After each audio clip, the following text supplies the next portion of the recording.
வணக்கம் students. Next நம்ம பார்க்க போகிறது find the z transform and its ROC of x of n is equal to. So நம்மளுக்கு ரெண்டு வேல்யூஸ் கொடுத்துட்டாங்க. n வேல்யூ 0 இல்லை 0க்கு மேலே வந்துச்சுன்னா அதை நம்ம 1 எடுத்துக்கணும்.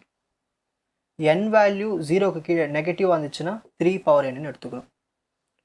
So x of n is equal to, so ஒரு 1ன்னு இருந்தாலே அதை நம்ம u of n எழுதுவோம்.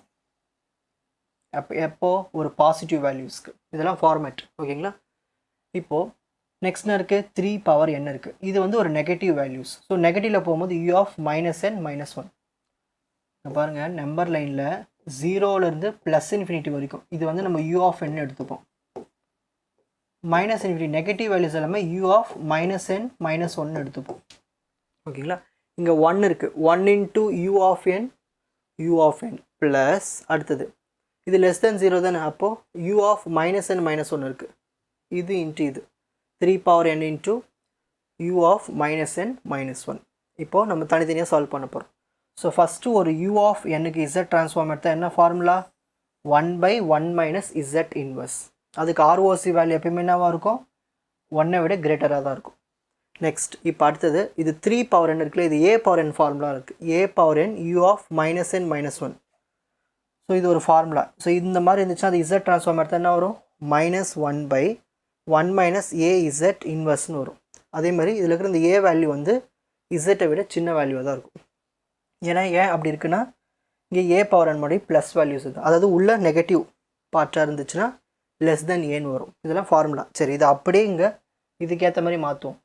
இங்கே a power nக்கு பதிலாக இங்கே 3 power n. So 3 power n u of -n -1 z transform எடுத்தால் என்ன வரும்? -1/1 - a இருக்க இடத்துல என்ன போடணும்? இப்போது 3 போடணும். So 3z inverse. So modulus of z less than இங்கே a இருக்குது. அப்போ a என்ன இங்கே எழுதணும்? 3ன்னு எழுதணும். ஸோ இப்படி தான் வந்து நம்ம வந்து கண்டுபிடிப்போம். இப்போ ஃபைனலாக நம்ம என்ன பண்ணோம்னா இதை ஜாயின் பண்ணி எழுதிடணும். therefore x of z equal to, so first answer என்ன கிடச்சிது?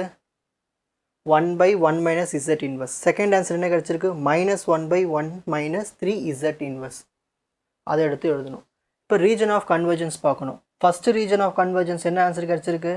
Greater than 1. அடுத்தது less than 3.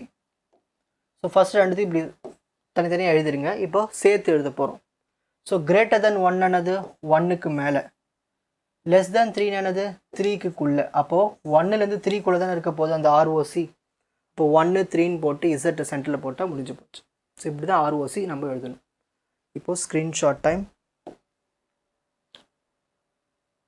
So first negative இன்டர்வலுக்கு என்ன எடுக்கணும், பாசிட்டிவ் இன்டர்வல் என்ன எடுக்கணும், இந்த பேசிக் தெரிஞ்சுக்கிட்டு அப்ளை பண்ணிங்கன்னா தனித்தனியாக கண்டுபிடிச்சிங்கன்னா ஆன்சர் கிடச்சிரும். லாஸ்ட்டில் இது ஜாயின் பண்ணோம்னா ஃபைனல் ஆன்சர் கிடச்சிரும். ROC நம்ம பர்ஃபெக்டாக புரிஞ்சிச்சு எழுதினா ஈஸியாக எழுதிடலாம்.